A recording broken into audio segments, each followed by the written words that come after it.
Hello everyone, Charles Watts here, the Arsenal correspondent at Goal, joining you on Tuesday, which is of course transfer deadline day. I'm recording this at about midday today, so we have about 11 hours left of the transfer window at the time of recording this. Obviously by the time you're watching it, it could be, well, I have no idea what time you're going to be watching it, so it could be way closer to deadline. But as it stands, this is the latest when it comes to Arsenal and what could be happening today, what I expect to happen today. But again, remember, I'm recording this at 11:58 p.m, so an awful lot of things can change very quickly on a day like this. Okay, let's get going, shall we? The big story of the day, Jorginho. After all the talk about Moises Caicedo, the bids, the turn down bids, the statement from Caicedo, Brighton's stance, Arsenal have accepted defeat in their chase of the Ecuador international, and they have turned their attentions to Jorginho at Chelsea, a player who we all know Mikel Arteta admires greatly, has had interest in before, and now that deal is very close to being done and signed off. Jorginho is at Arsenal as I talk. The training ground, been going through his medical. Deal has been agreed between the two clubs. £10 million initial fee, potentially rising to 12 million with add-ons. Jorginho will sign an 18-month contract with an option of another year. So he will be the new, barring any massive late collapse or something happening, he will be Arsenal's new midfielder to come in and provide cover for Thomas Partey over the second half of the season. Now, understandably, this has generated an awful lot of debate amongst the fan base, which I can absolutely understand. I'll talk probably a little bit more about that, or my thoughts on Jorginho, once it's happened, once I've seen the quotes from the people involved, and it just feels like a video I'll do tomorrow or Thursday, really sort of giving my opinion on the whole thing. But just in terms of the facts, those are the facts when it comes to the potential deal for Jorginho. I don't know when it's going to be announced. By the time you're watching this, it could be announced, so we'll have to wait and see. But I mean, we know what he brings. He brings an awful lot of experience at the top level, at international level, to a team who are going for the title, who needed cover in midfield for Thomas Partey, and he does that. He won't need any time to settle. He's obviously adjusted to the Premier League. He already lives in London. So, you know, there's all that when it comes to sort of ticking the boxes, but I can absolutely understand some of the thoughts of fans on this one, how wary they are about doing deals with Chelsea for aging players. I can understand that all 100%. But yeah, I'll give my thoughts on it a little bit later on in the week when I've really had time to digest it and see what people have had to say about the potential transfer. But I fully expect that one to go through. Like I said, barring a dramatic late collapse, that is going to be happening. He's been at Arsenal since this morning, undergoing his medicals, putting the finishing touches on the deal. And like I said, 18-month contract with an option of a further year, £10 million could potentially rise to 12 million. So not breaking the bank by any means for him. 18 months is not the longest of deals either, so it's not like you're tied down into anything for the long term when it comes to a player of 31 years of age. And perhaps most importantly, it leaves an awful lot of money in the bank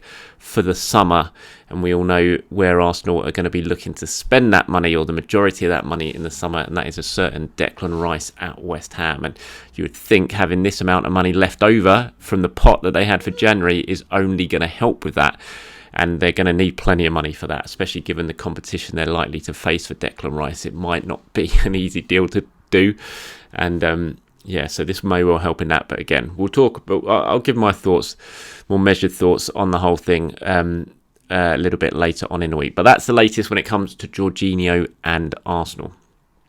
Okay, so elsewhere, surprising one, this one, Sambi Lokonga is heading, or could be heading out on loan to Crystal Palace. Again, this might have really moved forward by the time you're watching this video, but Arsenal are in talks with Palace over a deal for Sambi Lokonga, expecting he will go there for a medical to try and get this loan deal done before 11 p.m. tonight.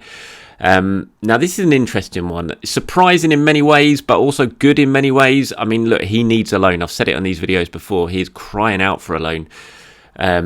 I think it will do him the world of good. I think it's good the fact that he's staying in the Premier League, he's staying in London, so it's not like he has to go and adjust somewhere and get used to a new way of playing, a new league, a new city or anything like that, which isn't ideal if you're just going for a 6-month loan spell. You want to be able to hit the ground running. Hopefully he'll be able to do that at Crystal Palace, and he needs it. He just needs to play. He hasn't played in the Premier League, Sambi, since October the 1st when he came on as a sub in the win against Tottenham at the Emirates. I couldn't believe that when I checked today.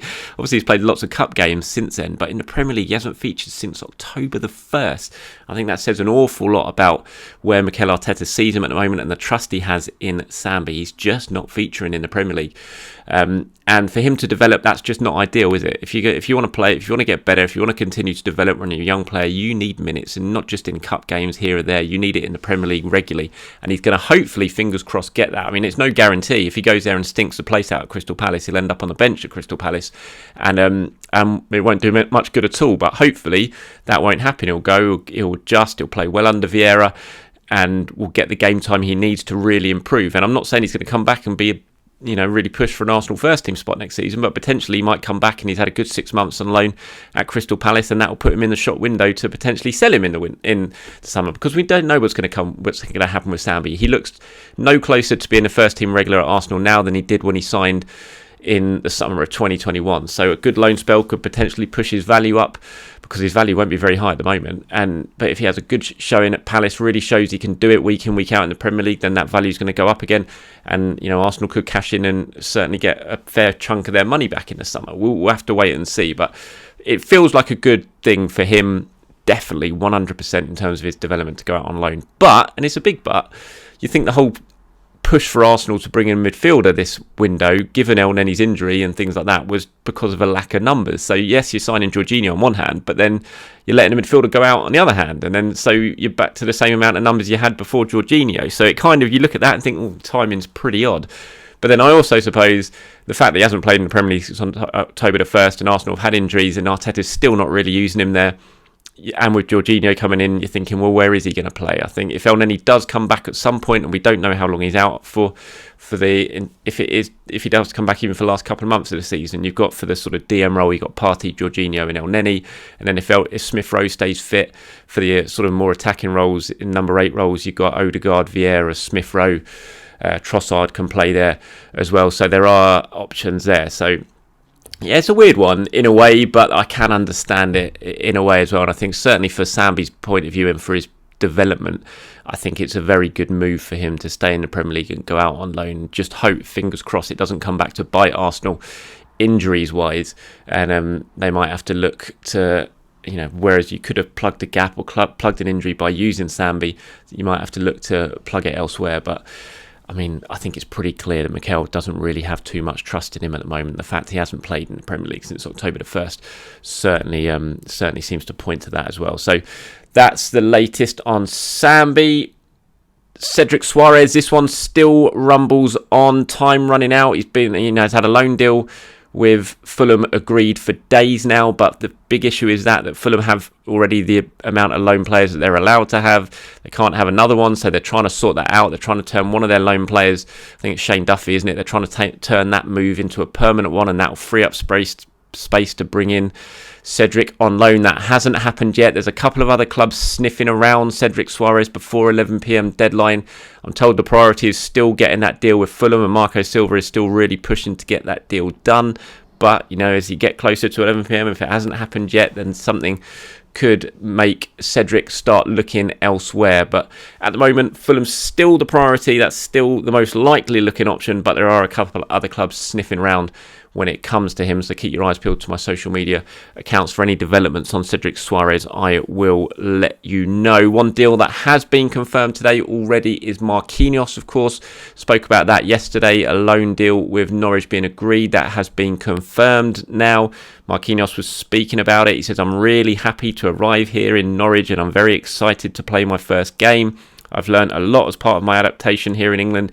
Totally different to Brazil. It's more intensive, but I'm adapting well in order to help Norwich. I'm also really happy to know a new club, a new culture and a new city. The fans can expect that I'll show desire. As I said yesterday, I think this is a good move for Marquinhos. I think he'll play decent football under David Wagner at Norwich. I saw Wagner's comments about Marquinhos, and it just feels like a good match, that one. I mean, he's going to have to show his worth. He's coming into a side pushing for promotion, so he's not going to really be given too much time to settle in. He's got to try and hit the ground running.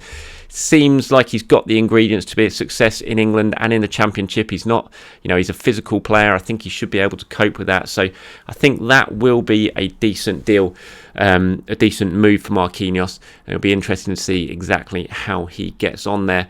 I've been having lots of questions. Are we going to do anything else? Are Arsenal expected to do anything else other than Jorginho? As it stands, last time I spoke to someone, it was Jorginho and that's it for the day. But you never know. Look, we've still got, again, at time recording this, just under 11 hours left of the window. Things can change very, very quickly. Something could arise that no one was expecting, and it can happen. But as far as I'm aware at the moment, the only business in terms of incomings expected at Arsenal today is Jorginho. So we'll wait and see how that unfolds as the day progresses. Sorry, I was just getting a message there, and obviously at the moment I'm having to check everything. So that was just something on Cedric Soares, but nothing really moved it forward. So still keep your eyes peeled for on my social media for any updates on that. But still seeing what happens with Cedric between now and the end of the window. All right, that's it from me, everyone. Thank you very much for your time. As always, enjoy deadline day wherever you're watching it around the world. Please do let me know what you think of the imminent Jorginho arrival. Like I said, I will speak about that a little bit more in length in videos during the rest of the week. And yeah, keep your eyes peeled for social media and goal.com for all the very latest breaking Arsenal news on transfer deadline day. Have a great day, everyone.